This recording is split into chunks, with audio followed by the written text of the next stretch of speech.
Donald ট্রাম্পের নতুন শুল্ক নীতি চালুর পর যুক্তরাষ্ট্রের শুল্ক বিভাগে কড়াকড়ি বেড়ে যাওয়ায় বহুজাতিক পণ্য ডেলিভারি প্রতিষ্ঠান ডিএইচএল এক্সপ্রেস $800 বেশি দামি পণ্য যুক্তরাষ্ট্রে পাঠানো সাময়িকভাবে বন্ধ করছে। পণ্য দোরগোড়ায় পৌঁছে দেওয়ার অন্যতম বৃহৎ প্রতিষ্ঠান হিসেবে পরিচিত ডিএইচএল বলছে, সোমবার থেকে পরবর্তী নির্দেশনা না দেওয়া পর্যন্ত বিশ্বের যেকোনো দেশের প্রতিষ্ঠান থেকে মার্কিন ভোক্তাদের কাছে পাঠানো চালান তারা সাময়িকভাবে স্থগিত রাখবে।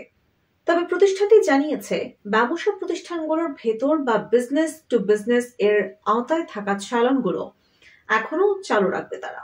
তবে সেগুলোর ক্ষেত্রেও পণ্য পৌঁছাতে দেরি হতে পারে। এর আগে $2,500 পর্যন্ত মূল্যের পণ্য কাগজপত্রের সামান্য ঝামেলা পেরিয়েই যুক্তরাষ্ট্রে ঢুকতে পারত। তবে চলতি মাসের শুরুতে ট্রাম্পের নতুন শুল্ক কাঠামো ঘোষণার পর এই সীমা কমিয়ে আনা হয়। ডিএইচএল বলেছে, এই পরিবর্তনের ফলে শুল্ক বিভাগে আনুষ্ঠানিক ছাড়পত্র পেতে বেগ পেতে হচ্ছে। আমরা দিনরাত সেগুলো সামাল দেওয়ার চেষ্টা করছি। তারা জানিয়েছে, আমরা এই অতিরিক্ত চাপ সামাল দিতে সক্ষমতা বাড়ানোর চেষ্টা করছি। তবে উৎস যে দেশেই হোক না কেন, $800 বেশি মূল্যের চালান পৌঁছাতে কয়েকদিন দেরি হতে পারে।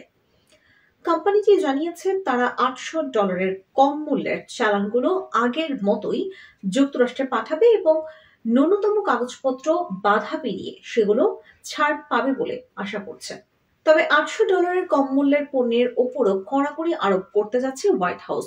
বিশেষ করে চীন ও হংকং থেকে পাঠানো চালানগুলোর ক্ষেত্রে এই নিয়ম প্রযোজ্য হচ্ছে।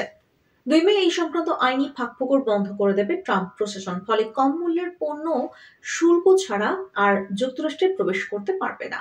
ডি মিনিমিস নামের ওই তথাকথিত নিয়ম বাতিল ফার্স্ট ফ্যাশন ব্র্যান্ড শিন এবং স্বল্পমূল্যের রিটেল জায়ান্ট টেমুর জনপ্রিয়তায় প্রভাব ফেলবে। শিন ও টেমু উভয়ই এই বিষয়ে সতর্ক করে জানিয়েছে, বিশ্বব্যাপী বাণিজ্য মালা ও শুল্ক পরিবর্তনের কারণে তাদের পণ্যের দাম বাড়বে। ট্রাম্প প্রশাসনের অভিযোগ, চীনে অবস্থানরত অনেক ব্যবসায়ী অবৈধ পণ্য লুকিয়ে প্রকৃত তথ্য গোপন করে যুক্তরাষ্ট্রে পাঠান।